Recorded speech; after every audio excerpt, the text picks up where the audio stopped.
There are four types of people. Hey guys, welcome to another video. I'm going to be continuing yesterday's video where I talked about two types of people. And if you haven't seen it, just click the button on the top right, or I'll leave a link in the description. But if you're not going to watch that, in summary, there are two types of people. There are the thinkers and there are the feelers. Thinkers prefer logic, they prefer rationality, and feelers they prefer emotions, feelings, and social connections.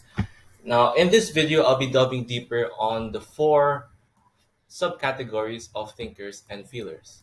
And while I had briefly explained it in the past video, I'll go into more in deeper on what you should do after you know which of the four functions are your strengths and which of them are your weaknesses. So, just a quick recap. Introverted thinking is about doing what's logical for the self, such as self care. Extroverted thinking is about doing what's logical for the community. The same goes for feeling, except for instead of logic, it's about emotions. So, what makes yourself feel good or what makes other people feel good. So, the message that I'm trying to say here is once you figured out, okay, my strong thing is extroverted thinking. Okay, that means you're good at setting aside the emotions and focusing on what is objective. For example, you have a group project and uh, your main focus would be using facts and logic to get the group to work together and productively, instead of focusing on what how you feel about it, on what your emotions feel about it. A person with a strong extroverted thinking in a group project will focus on how can we get this project done as soon as possible with the best output as possible. You get it? So another example is if someone is strong in extroverted feeling in a group project, they will focus more on what other people feel. They will be more open than the extroverted thinking to uh, discussing topics or making sure everyone is having a good time, make sure everyone is, working together well. And I mean that in a harmonious way, not necessarily in a productive way. Okay? So if you can contrast between extroverted thinking and extroverted feeling, you can see that some people they do things differently than other people.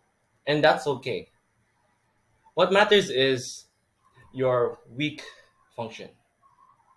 Now, according to the theory, if your strong function is extroverted thinking, then your weak function will be the exact opposite, which is introverted feeling. So, an example, uh, the group project example again. So, if the person with high extroverted thinking, for instance, is the leader, they would be really good at organizing stuff and making sure that the group is working up to date. However, they may be reluctant in expressing how they feel about it, on perhaps making the topic something a personal stuff.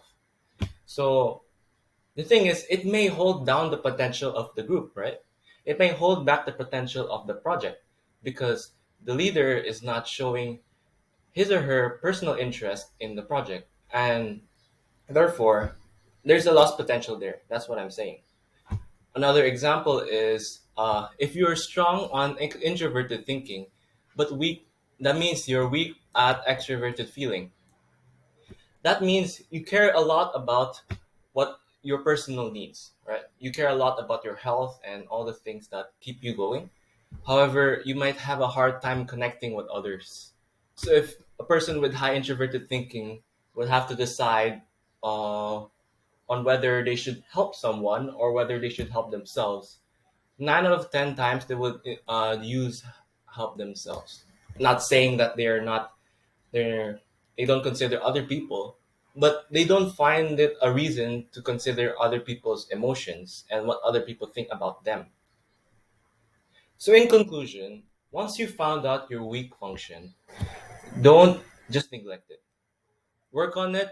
Find someone who shares if you're weak at introverted feeling, find someone who's strong at introverted feeling.